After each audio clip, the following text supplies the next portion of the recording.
తర్వాత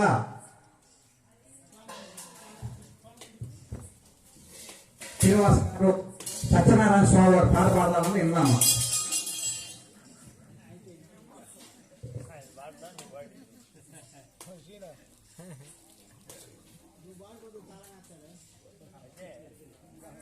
అందరూ కూడా అబ్బాయి డీప్ తీసుకురానా అల్లుడు ఈ అబ్బాయి పరుచూరి కృష్ణ ఏం పేరు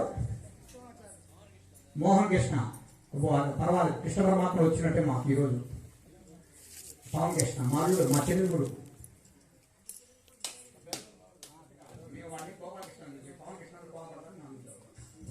తర్వాత ఇందులో ఒక చిన్న కథ చెప్పుకుందాం, మీ టెంకలు కొడుతుండండి. మనకి ఈ యొక్క కథలో ఆశ సంభాషణగా మోహము గురించి మనం తెలియపరుచుకున్నాం. ఒకసారి ఒక రైతు గారు చక్కగా చెరుకు తోట వేసాడు. ఏం తోట? చెరుకు తోట. చెరుకులు ఇచ్చినట్టే ఉంది. చెరుకు తోట వేశాడు. చెరుకు తోట వేశాడు. చక్కగా చెరుకు నాకు పెరిగింది. అయితే ప్రతిరోజు కూడా ఆ చెరుకు తోటలో ఉన్న చెరుకు మాయమైపోతుంది. ఏమైపోతుంది? మాయమైపోతుంది. ఎందుకు అయిపోతుంది అని నాకు అర్థం కాదు. ఒక కాపలా ఉన్నామని చెప్పి కాపలా ఉన్నాడు రైతు గారు. ఒక ఐరాత్మైనటువంటి ఒక ఏనుగు రోజు రావడము, ఆ ఏనుగు ఆ చెరుకు రాసిందని కూడా సారాంశం తీసుకెళ్ళడం జరుగుతుంది. అరే ఏనుగు అంతా ఐరావతం పాడు చేస్తుంది, ఇది అసలుకి మన మూలం ఎతకాలి, ఇది ఎక్కడి నుంచి వస్తుంది, అసలుకి ఎవరైనా పంపించారా లేదా దానికై దానికి వస్తుందా అని చెప్పి అప్పుడు ఆలోచించడం వారి రాత్రి అంతా కాపలా ఉండి ఆ ఏనుగు అడుగుదారు, ఏనుగు ముందు పోతే ఈయన వెనక పోతూ ఉన్నాడంట. పోయి కొంత దూరం పోయిన తర్వాత ఆ ఏనుగు ఎక్కడదయ్యా అంటే స్వర్గలోకంలో ఇంద్రుడి దగ్గర ఉన్న ఒక ఐరావతం అనే ఏనుగు. అప్పుడు ఏనుగు దానికి రెక్కలు వచ్చి ఎగరడం మొదలు పెట్టింది. నాకు చిన్న డౌట్ వస్తుంది, అది చెప్తాను మీకు. తర్వాత ఆ ఏనుగు ఆకాశంలోకి పోతుంటే టక్కని తోటను పట్టుకున్నాడు. ఎవరు? ఆ రైతు గారు.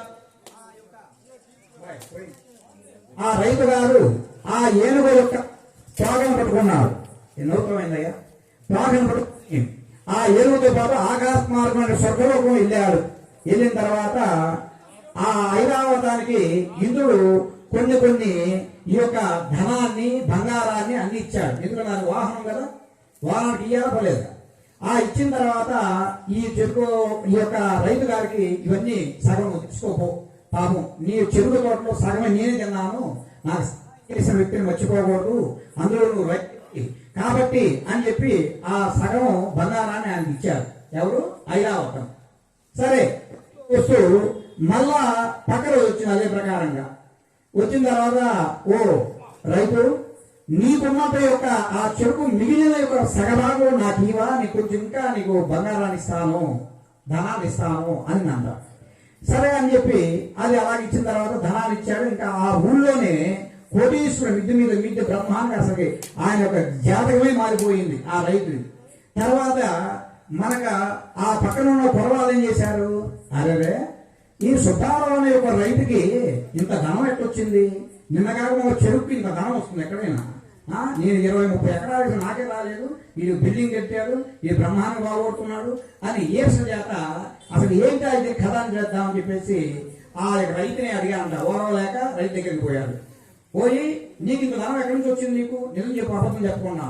ఆయన అబద్ధం చెప్పుకున్నాయా, ఒక ఏనుగు వచ్చి నా యొక్క చెరుకు తోటలో చెట్టు తినడం మొదలు పెట్టింది. ఆ మొదలు పెట్టడం చేత ఆ తోట పట్టుకొని నేను పైకి వెళ్ళాను. పైకి వెళ్ళిన తర్వాత దాన్ని మెచ్చి దాని ధనం ఇచ్చింది, నాకు ధనము బంగారం ఇచ్చింది ఆయన. ఓహో అట్లేనా? అరే సుబ్బయ్య, వెంకయ్య, రామయ్య, మనం కూడా 30 ఎకరాలు చెరుకు తోట వేద్దామరా అన్నాడు. అని చెప్పి 30 ఎకరాలు చెరుకు వేశాడు. వేసింది అంటే వాళ్ళ ఆలోచన ఏంటంటే, ఒక ఎకరం చెరుకేస్తేనే ఇంత బంగారం వచ్చింది, ఇంత బాగుపడ్డాడు, నేను 30 ఎకరాల తోట కనిగేస్తే నేను ఇంకెంత బిడ్డలు కట్టచ్చు అని ఆలోచించాడంట ఆ యొక్క సుబ్బారావు, రామారావు అని వారు. సరే వాళ్ళ తోట వేసారు. ఇప్పుడు లాగా ఏనుగు వచ్చింది, బాగా కానీ పాపం ఏమి వీల. తర్వాత మళ్ళీ ఇంకొకటి ఏమయ్యా, మేము ఇంత 10 ఎకరాలు వేసినా కూడా మా చెరుకు అంత తిందిగా మాకేమి ఈట్లేదండి ఆ ఏనుగు అని. సరే ఒక పని చేద్దాము అని చెప్పి ఆ ఏనుగు వస్తున్నది, వచ్చే టైం అయింది, ముందు తిన్న కడుపు నిండా, అది పోయేటప్పుడు నేను చెప్పినట్టు చేయండి అని. అలాగే అమ్మ చక్కగా వినాలి మీ అందరూ కూడా. అప్పుడు ఆ ఏనుగు వచ్చింది, ఆ యొక్క 10 ఎకరాల తోటని శుభ్రం చేసింది, ఇంకా పోతుంది. రాండి తొందర రాండి, బాయ్ సుబ్బారావు, వెంకటరావు, రామారావు రాండి పొందరు అని చెప్పి ఆ 10 మంది తీసుకొని ఈ రైతు మొదటి రైతు వెళ్ళాడు. ఆ ఏనుగు పైకి ఎగరబోతుంది. పైకి ఎగరపోయేసరికి ఈ మొదటి వాడు ఆ తోటను పట్టుకున్నాడు గట్టిగా. వింటున్నారా ప్రసాద్ గారు? మీరు కాదులే కథ. ఆ కథలో ఆ యొక్క తోటను పట్టుకున్నాడు, ఆకాశ మార్గం వెళ్తుంది అది. ఇందులో అరే రై వాడు ముందు ఇప్పుడు మనకన్నా డబ్బు సంపాదించాలని ధనరాశి గారు వాడు కాలు పట్టుకున్నాడు కానీ వీడు కాలు పట్టుకున్నాడు. అట్లా ఆ ఏనుగు పైకి ఎగురుతుంది, ఏనుగు ఒకటి పట్టుకున్నాడు, వాళ్ళని ఇంకోటి 10 మంది పట్టుకున్నారంట. అప్పుడు చెప్పుకుంటున్నారంట వాళ్ళ ఈ సంభాషణ ఎట్లా ఉందో చూడండి.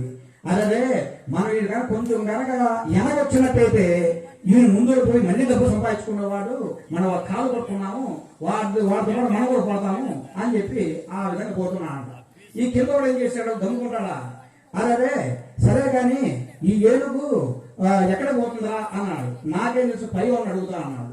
పై వాళ్ళని అడిగితే ఎక్కడ పోతుంది, నాకేం తెలుసు వాడిని అడిగా. ఇంకా అంత చివరికి వచ్చాడు. చివరికి వచ్చింది అక్కడ ఉన్నాడు అసలు. ఏరబ్బాయ్ ఏనుగు ఎక్కడికి పోతుంది అన్నాడు. స్వర్గలోకము అన్నాడు. స్వర్గలోకము ఎంత దూరం అన్నాడు. ఇంకొంచెం దూరం అన్నాడు. అక్కడ ఏముంటుందా? చాలా బంగారం ఉంటుందా అన్నాడు. ఓహో అట్లా, ఎంత ఉంటుంది చూపాను. ఎంత అన్నాడు. ఇంత అన్నాడు. ఇంత అనగానే ఈ చేతులు ఎప్పుడు దప్పని భూమి మీద పడ్డాడు. అంటే దీని కథలో నీతి ఏమిటంటే మోహం అనేది ఎప్పుడు కూడా ఉండకూడదు. ఒకరిని చూసి మనం ఎప్పుడు కూడా సంతోషపడాలి కానీ ఒకరితో ఒకరితో పోటీ పడకూడదని ఈ కథలో చక్కగా నాకు నీతి చెప్పబడింది. ఇంకో కథ చెప్పి ముగిద్దాం. మీకు ఆలస్యం అవుతుంది. తర్వాత